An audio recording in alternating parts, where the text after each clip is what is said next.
আমার স্বামী চান না কোনো বেগানা মহিলা আমাকে দেখুক। শুক্রবার মসজিদের আশেপাশে গ্রাম হতে অনেক মহিলা আসে, তাই আমি যদি মুখ ঢেকে সালাত আদায় করি তাহলে কি সালাত হবে?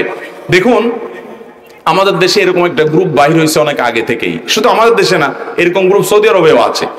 তারা মনে করে মহিলারা মহিলাদের সাথেও পর্দা করবে, এই জন্য অন্য মহিলার সাথেও দেখা দেয় না, বোরকা পরে মুখ ঢেকে রাখে। এটা ফিতনা এবং গোমরাহি, এতে কোনো সন্দেহ। মহিলাদের সাথে মহিলাদের কোনো পর্দা নাই, পুরুষদের সাথে পুরুষদের কোনো পর্দা। অতএব কোন মহিলা তিনি অন্য মহিলাদের সাথে দেখা দিতে পারবে না, এটা স্রেফ বাড়াবাড়ি। কোন স্বামী যদি এরকম বাধ্য করেন তাহলে তিনি গুনাহগার হবেন। একজন নারী হিসাবে আপনার জন্য স্বামীর এই কথা মানা আপনার জন্য আবশ্যক নয়।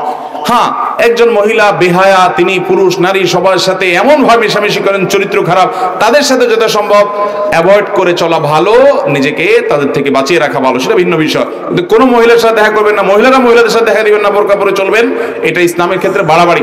আল্লাহ বলেছেন ইন্নাল্লাহা লা ইউহিব্বুল মুতাদিন, বাড়াবাড়িকারী, সীমালঙ্ঘনকারী। আল্লাহ যা বলেন নাই সেটাও নিজের জন্য বাধ্যতামূলক করে নেওয়া, এটাকে আল্লাহ পছন্দ করেন। আল্লাহ বলেছেন লিমা তুহাররিমু মা আহাল্লাল্লাহু লাক, যাদের সাথে দেখা দেওয়া যায় তুমি কেন হারাম করলে, এই ইখতিয়ার আল্লাহ তাআলা আমাদেরকে দেন না, বিধায় এটা নাজায়েজ। তারপরে যদি কোনো মহিলা মুখ ঢেকে নামাজ পড়ে, নামাজ হয়ে যাবে, কিন্তু স্বাভাবিক অবস্থাতে অন্য মহিলাদের সামনে মুখ ঢেকে নামাজ পড়াটা মাকরুহ, তার জন্য অনুচিত। কারণ পুরুষ হোক মহিলা হোক, মুখ খোলা রেখে নামাজ পড়তে হবে। কোনো মহিলা যদি এমন কোন জায়গায় নামাজ পড়ে যেখানে পর পুরুষ দেখে ফেলবে, তাহলে তিনি মুখ ঢেকে নামাজ পড়বেন, এটা তার জন্য ওই সময়ের জন্য স্পেশাল।